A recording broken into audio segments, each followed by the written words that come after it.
به نام خدا سلام. امروز اومدیم با آموزش این دستبند بافت زیبا. میخوایم با هم دیگه درستش بکنیم، ببینیم که چجوری آماده میشه. خب این دستبندی که من میخوام بهتون آموزش بدم به این اندازه هستش، یعنی هر کدوم از این بندها نیم سانت هستن و شما میتونید طبق حالا سلیقتون یکم حالا بزرگترش بکنین از نیم سانت، مثلا این فکر میکنم 7 میل باشه و اینم 1 سانتیمتر. میتونین طبق سلیقه خودتون این کار رو انجام بدین. خب این طول دستبندم بستگی به سایز دستتون داره. مثلا این الان 20 سانتیمتر هستش. من تکه چرمی رو که برای دستبندم لازم داشتم بریدم، اما چرا نرفتم حالا یه تیکه مثلا 1.5x20 رو برش بدم و بعد بیام تبدیلش بکنم به دستبند؟ و چرا یه تیکه بزرگ رو انتخاب کردم؟ به خاطر اینکه برش تمیزتری رو داشته باشم. حالا جلوتر بریم متوجه این قضیه میشید. میتونید از الگو استفاده بکنید، یه الگوی 20x1.5 داشته باشین، ولی من میخوام بهتون بگم که چجوری بدون الگو و بدون قالب دستبند ایدئالمون رو داشته باشیم. خب حالا ابزاری که من استفاده میکنم خطکش 2 طرف سانتیمتر دار هستش و گونیای 90 درجه، به خاطر اینکه خطوط صافی رو داشته باشیم. خب خط من صافه، ولی به خاطر اینکه بهتون نشون بدم چجوری یه دستبند صاف رو در کل داشته باشیم، اول به یه خط صاف احتیاج داریم. خب حالا که این خط صاف رو داریم، میایم دقیقاً اون خط مورد نظرمون، حالا هر شماره‌ای فرق که نمی‌کنه، روی خطی که کشیدیم باشه و نیم سانت جدا میکنیم. 3 تا نیم سانت ابتدای دستبند و انتهای دستبند. خب ببینید دقیقاً این خط در راستای خط صافمون هست. نیم سانتش رو 3 تا نیم سانت رو ما لازم داریم. خب حالا هر کدوم از این نیم سانت ها رو به هم دیگه وصل بکنید به این صورت. حالا میخوایم که ابتدا و انتهای دستبند رو مشخص بکنیم.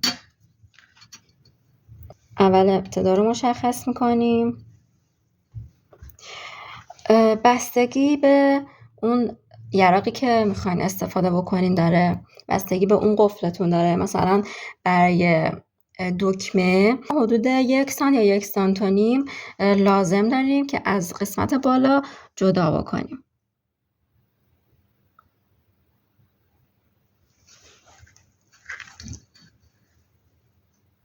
دقیقاً گونیا رو روی خط صافمون قرار میدیم و جدا میکنیم به این صورت.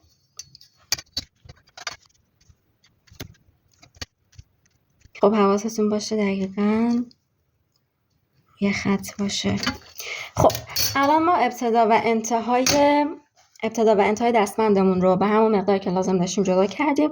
ببینید من اینو ضرب در میزنم که بدونید این قسمت برای دکمه هستش. خب حالا من میخوام برشم رو انجام بدم. حالا اون خط کشی که برای برشم هست رو میارم و کاترم هم تیغش رو شکوندم و تیز هستش. حالا میام از این قسمت شروع به برش میکنم، یعنی خط کشم رو اینجا قرار میدم، نه اینکه بخوام اینجا قرار بدم و ببرم. چرا؟ میشه همون چیزی که اول ویدیو گفتم، دستبندمون رو نمیخوایم یه تیکه بیاریم و حالا درستش بکنیم، میخوایم از این قسمت چرممون به عنوان یک پایه که خط کشمون رو قرار میدیم استفاده بکنیم. من برشم رو از اینجا شروع میکنم. نکته‌های برش رو هم قبلا بهتون گفتم.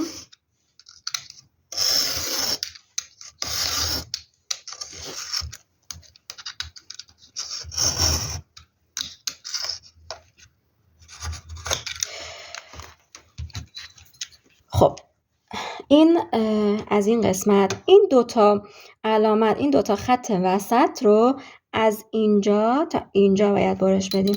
حواستون باشه، چون قراره این دوتا تبدیل بشه به 3 تا بندی که قرار بافت بشه. ببینید اگر من بذار اینو برش بدم تا بهتون نشون بدم چرا این کار کردم. خب ببینید الان ما یک نوار نیم سانتی خیلی باریک داریم. اگر من خطکشم رو میخواستم اینجا قرار بدم، نگاه بکنید برش تمیزی رو به هم نمیداد، به خاطر اینکه فاصله از اینجا کمه و خطکش بین لبه قرار داره و ممکنه بالا پایین بشه. اگر برش صافی رو میخواین باید از چرمتون کمک بگیرین به عنوان پایه خطکشتون. خب دومی رو هم به همین صورت.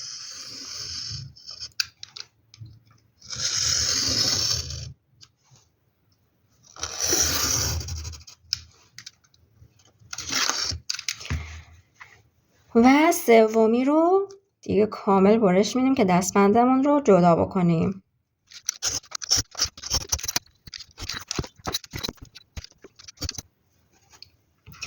خب به این صورت تبدیل شد.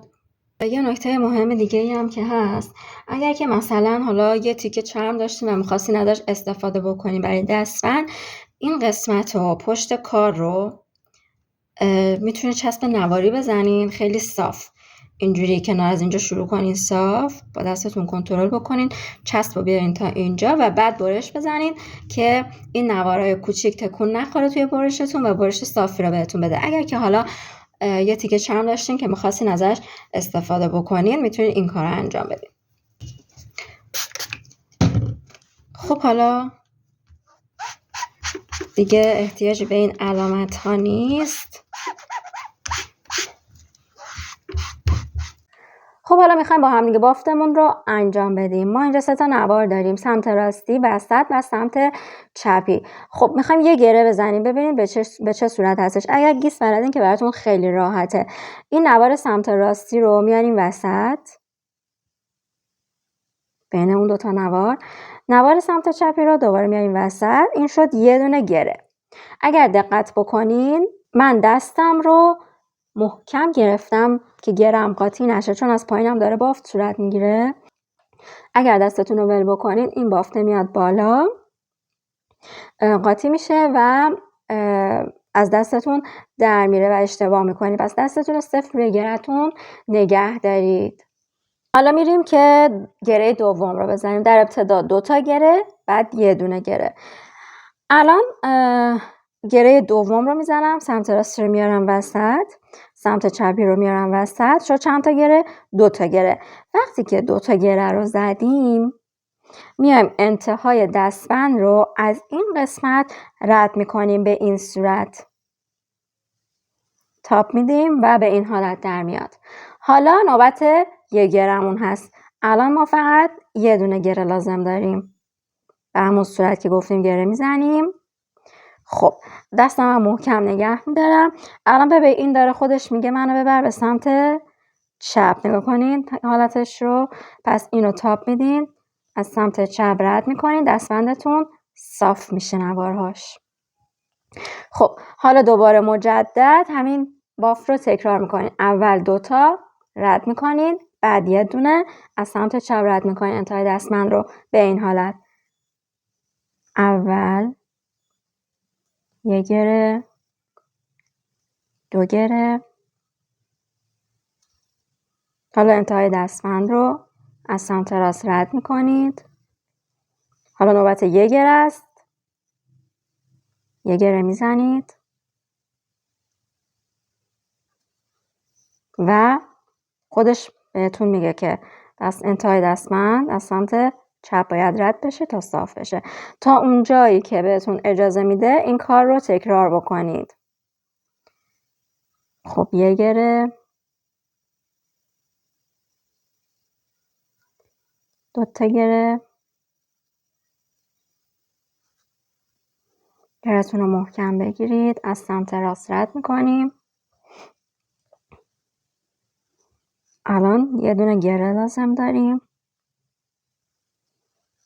ببین خودش میگه منو از سمت چپ دور بده. و دوباره هنوز اجازه بافت رو به همون میده، بستگی به چرمتون داره که چقدر نرم و انعطاف داشته باشه. الان این خدا رو شکر خوبه و بافت ریزی رو به همون میده. خب 2 گرم رو زدم. حالا از سمت راست ردش میکنم، یه دونه گره دیگه میخوام و از سمت چپ رد میکنم انتهای دستبند و تمام. خب ما الان این فاصله رو لازم داریم تا بافتمون رو باز بکنیم. یکم بافتتون رو باید باز بکنیم که حالتش رو نشون بده و از تو هم بودن خارج بشه. اگر دقت بکنید من دستم رو دارم اینجوری باز میکنم، حالت گرد به خودش میگیره و جمع میشه دستبندتون. برعکس اینجوری باز نکنین گستتون رو، یا خودتون دستتون میاد دیگه. اگر دقت و حوصله به خرج بدین بافت قشنگی رو خواهید داشت.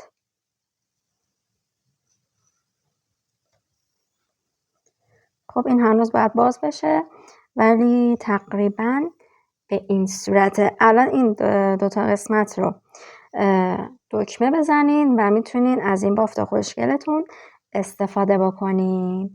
خب امیدوارم براتون مفید بوده باشه و مرسی که وقت گذاشتی. خدا نگهدار.